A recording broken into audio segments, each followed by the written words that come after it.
Kabalana lamini aw lafiyara kalanso la ka sababuya kɛ complexe scolaire Kadijatu Balo ye. Complexe scolaire Kadijatu Balo ale kɔni sigira sen kan kabini san 2019. Jardin d'enfants o b'a la, premier cycle o b'a la, second cycle o b'a la. Ka kɛ ni technologie ale yakubayali diɲɛ seleke naani bɛɛ lajɛlen kɔnɔna la sa. A promoteur ale y'a laɲini ni ka salle d'informatique ko bila a ka kalanso o kɔnɔna la. Salle d'informatique min yɛrɛ sa ni a baara bɛ daminɛ e maa min bɛ 4e année na fo ka taa se 9e année ma informatique o bɛ aw ka bila la. Complexe scolaire Kadijatu Balo ni e mɔgɔ mago b'a la sa o filɛ ne Kabala S la nɛgɛjuru sira 79 02 36 20 65 90 63 62 ale kongo dɔrɔn ini a promoteur o bɛ ɲɔgɔn sɔrɔ ni o ye Abdou Koné ye. Complexe scolaire Kadijatu Balo olu kɔni ka devise tɛ fɛn wɛrɛ dɛ o de ye kalandenw olu bɛ se ka kalanko ɲuman ni ka o sɔrɔ u ka kalanso o kɔnɔna la. Travail, discipline, ale ni réussite o ye olu jɔrɔnanko ba ye. Complexe scolaire Kadijatu Balo kabini e nana denmansaw olu lafiyara kalanko la.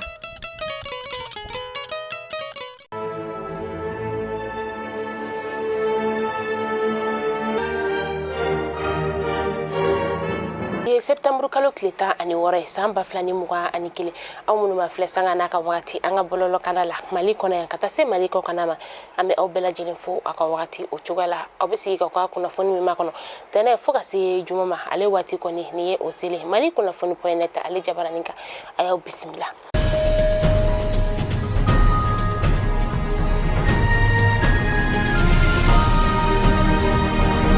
Kunnafoni daminɛla bi Français kɔni ale y'a yira k'a fɔ ko ale jɔrɔlen no ka sababuya kɛ ko kuma ɲɔgɔnya o bɛ anw ka jamana ale ni Rusikaw ka kɛnyɛrɛye cakɛyɔrɔ dɔ fɛ ni o ye Wagner ye u kɔni ye bagabaga ta ni ka an ka jamana o sɛgɛrɛ ka yira k'a fɔ ko ni olu kɔni ka kɛlɛkɛcɛw sera an ka jamana kɔnɔna la olu bɛ u ka wolomasiri tabaw ni ka u bɔ an ka jamana o kɔnɔna la o de la sa an ka wolomasiri tabaw ka kunnafoni diso olu y'a yira k'a fɔ ko ni kuma in kɔni tɛ tiɲɛ kuma ye ka sababu kɛ ko an ka jamana ale ni Rusi ma bolonɔbila sɛbɛn fosi o kɛ an ka cɛmancɛ fanga jamana ɲɛmaa n'o ye colonel Asimi Goita ye ale masurunya mɔgɔ dɔ fana ye kuma in tiɲɛtigiya k'a yira k'a fɔ ko ni kuma in kɔni bɛɛ ye ŋunuŋunukan de ye.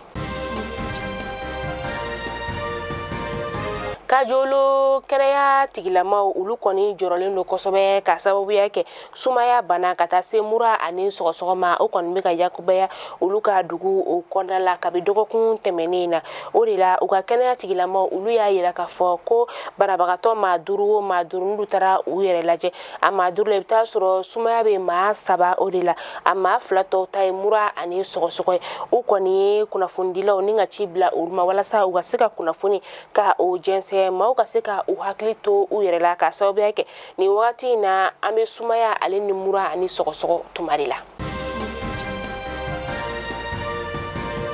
Organisation nationale pour les migrations ale ni an ka ministriso min bɛ yen nɔ ni a ɲɛsinnen bɛ an ka jamana kɔkan koɲaw ma u ka bolodi ɲɔgɔn ma o kɔnɔna la sa an ka maliyɛnden minnu n'olu sigilen bɛ Niger jamana o kɔnɔna la u kɔni bisimilala an ka faba o kɔnɔna la yan nɔ tarata tɛmɛnen na an ka pankurujigi kɛnɛba la ni o ye Modibo Keita ye n'o bɛ Senukaw olu fɛ yen nɔ a yirala k'a fɔ ko an ka nin tungaranke ninnu a maa 109 o de tun don maa 109 in na cɛ yɛrɛ bɛ t'i jɔ maa 100 ani maa 4 na muso ye maa 5 ye ni maa bɛɛ lajɛlen na denmisɛn 8 o de bɛ a la o de la sa u kɔni bisimilala an ka ministriso ale fɛ.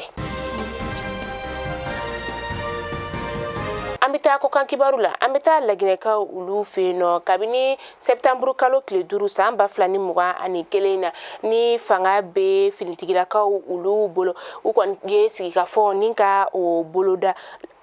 u kɔni ye sigikafɔ ni ka o boloda dugudenw olu ni ɲɔgɔn cɛ sigikafɔ min yɛrɛ ni ale tako 2nan o kɔnɔna la CNRD ni ale ɲɛmaya bɛ colonel Mamadi Dunbiya bolo o la ani finitigi gansan ma ka taa se jɔyɔrɔbatigiw olu ka lasigidenw ma ani u ka laginɛkaden minnu n'olu bɛ sigilen jamana o kɔ kan u n'olu ye ɲɔgɔn kuma ɲɔgɔnya bi alamisa donya in na sa u ni maa minnu bɛ yen nɔ ni olu bɛ sanuko kunkanko kan u n'olu ka lasigidenw fana bɛna sigi ka kuma.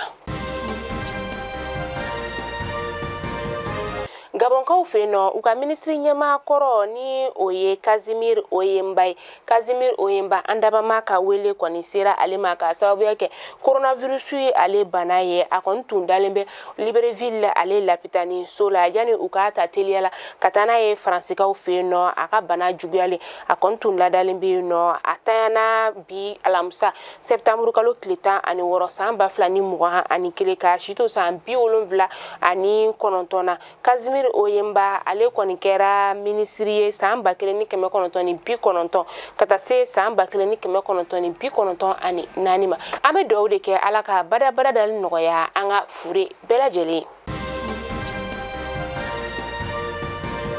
Malikunafoni jabaran na jabaw kunnafoni damadama tun bɛ an bolo kɔrɔ bi nin k'a da o kelenkelenna bɛɛ lajɛlen tulo kan o de tun ye nin n'Ala m'an ka jɔnya jɔn na an bɛ ɲɔgɔn sɔrɔ sini inshallah kunnafoni kura olu kɛnɛ kan aw k'an bɛn diɲɛ waati wɛrɛ.